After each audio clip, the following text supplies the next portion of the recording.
Ruslan. Into your conversation about, your story about 21-year-old men killing it, this, that, and the third. I don't know I knew you when I was younger-ish, and I don't follow you per se, so I don't want to ever be as ignorant to say I know what you know, I know what you don't know. And so one of the things has been clear is that I've lived in two cultures, many cultures, and a lot of people in the church, like I said, I'm not saying this is you. A lot of people in the church are familiar with a church culture of guy meets girl, girl shares all values, girl wants marriage, guy wants married, guy and girl get married, and they build the IKEA marriage and live happily ever after. That's almost everybody's story who I knew. Pastor Dahadi, Pastor John O, James Roberson, Pastor Mucci. I mean, Pastor D.A., everybody I know, Chad, my boy Jonathan, Cortland, it's everyone's story.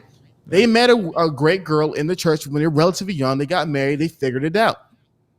The blessings is that if you became a believer within the CHH revival era, you found communities where you could connect with like-minded women relatively easy. But a lot of people, most people weren't part of that era. Most people didn't experience revival around that time. So most guys don't have that experience. So most guys, even if they're raised in the church, they weren't going to a solid church like yours, the one that you went to. It's called the Rock in San Diego. Is that the name? I'm affiliated with the Rock. No, I'm at the Movement. I'm at the Movement Church. Okay, the Movement that's the Rock is different church, but the Movement in San Diego. So you gotta remember, most people don't go to these amazing churches. Most people weren't going to the Village in Dallas. Most people weren't going to these really solid churches, and so there is a lot of things that are common sense to us through discipleship and wisdom from the people that we grew up with that they don't have. And so a lot of guys are raised without direction. A lot of guys are raised without community. A lot of guys are raised without any theological foundation. And so when you have guys like that, they're not around Bible-believing women. Unfortunately, what I've always said the church has failed is that church is a majority women. And we have to ask ourselves, what does that mean? Especially in black churches, it's like literally almost 70 to 75% women. If churches are majority women, what it's saying is that there's a lot of men who are not there, right? And so if you're a guy who's there, you're like, well, there's all these women around. Why can't you just find one of these lovely women and get married? But most guys aren't there. Most guys don't have access. Most guys don't have any knowledge. So a lot of guys grow up in the world. And the world is a really crude and harsh place, especially as the modern woman has evolved. Because what has happened within, the development of the Western society is that while men have been feminized, and Dr. Robert Glover talks about this a lot in his book, No More Mr. Nice Guy, the modern woman has been masculinized, if that's even the word, masculinized, right? And she's more masculine. And so a lot of men struggle with women in ways men didn't in the past. A lot of these guys, trust me, they would love to be 23 and get married. They would love to meet a good girl at 22 and get married. But a lot of the women don't want them. A lot of the women don't desire them. And these are not bad guys. Like I tell people all the time, I didn't have my first girlfriend until I was 27 years old, 27, 28. And I was in a Christian church with all these good Christian girls everyone speaks about. And so to me, there's so many layers to the conversation. And the biggest thing is that I see is that a lot of the guys who are struggling, a lot of the guys who are going through hardships, there is an environment that these guys are being raised in where it's not synonymous for growth and marriage. And eventually, like all people, you experience enough pain, enough difficulty, you become cynical, you become bitter. So I have compassion for a lot of these guys who are mad online. Like you don't, because they've been through things. They won't tell you they've been hurt because it's not the masculine thing to do to say that you've been hurt. But these guys have been hurt. Yeah, man, that's such a great point, bro. And I think my heart is to try and bridge that gap, right? Yeah. Meaning that by no means am I saying I have all the answers, right? And I don't think that's the energy you're on either. I think you probably have a closer assessment of some of these things. And it also sounds like, to keep it a buck, it also sounds like you're also talking about a bunch of brothers that are like late bloomers, right? Dudes that like, let's remove church, let's remove swag, game, dressing nice, smelling nice. Let's just remove all that. You're probably talking about some brothers that didn't peak until after high school, after high here's school. Here's the reality, real quick. Can we turn on the AC because I'm really hot? Here's the reality. I'm sorry. Here's the reality. That's the norm. You see, a lot of guys. What I found is, if you're a guy, and let's say you're swaggy, you're a guy, you're athletic, you're a musical genius, you're skilled with music. If you are a skilled guy, a lot of times your life and the way you live is around other skilled men.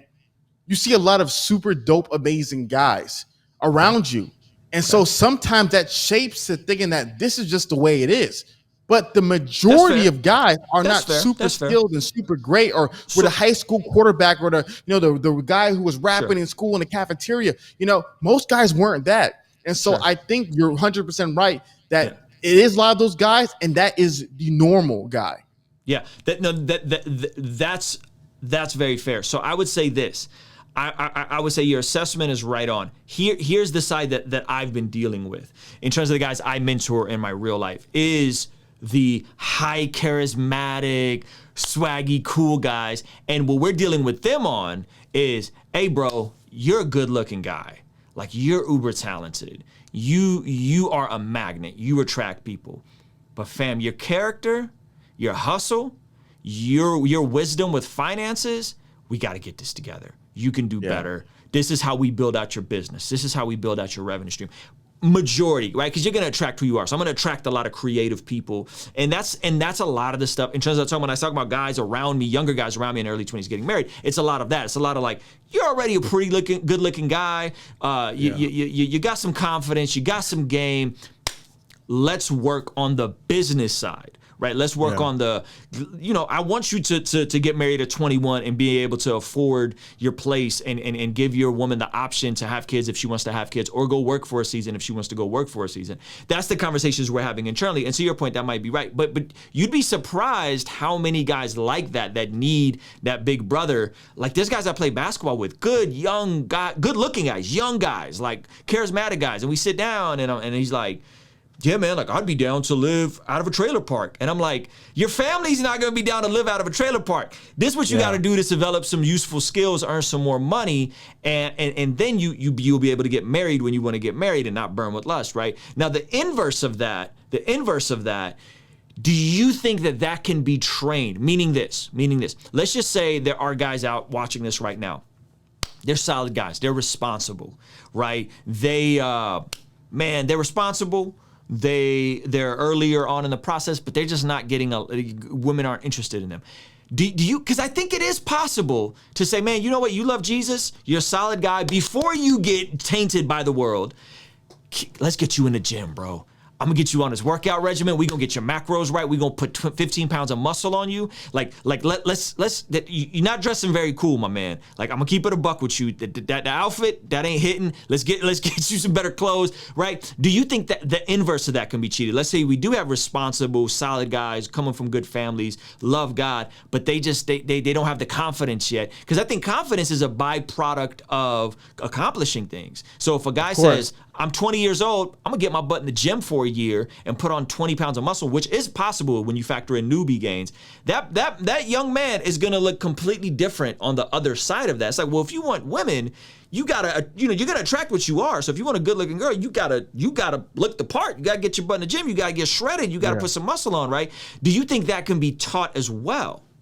Short answer, I'm gonna give you the short answer and long answer. Short answer, yes, 100%. So one of the biggest things with the roommates is we teach about helping men level up, become the best version of themselves, physically, emotionally, spiritually, financially. Physically, healthy, shape, style, emotionally, dealing with past traumas, social skills, communication skills, all that. Spiritually, getting right with God, reconciling relationship with God, financially, financial stability, financial wisdom, financial investments, all that good stuff, right?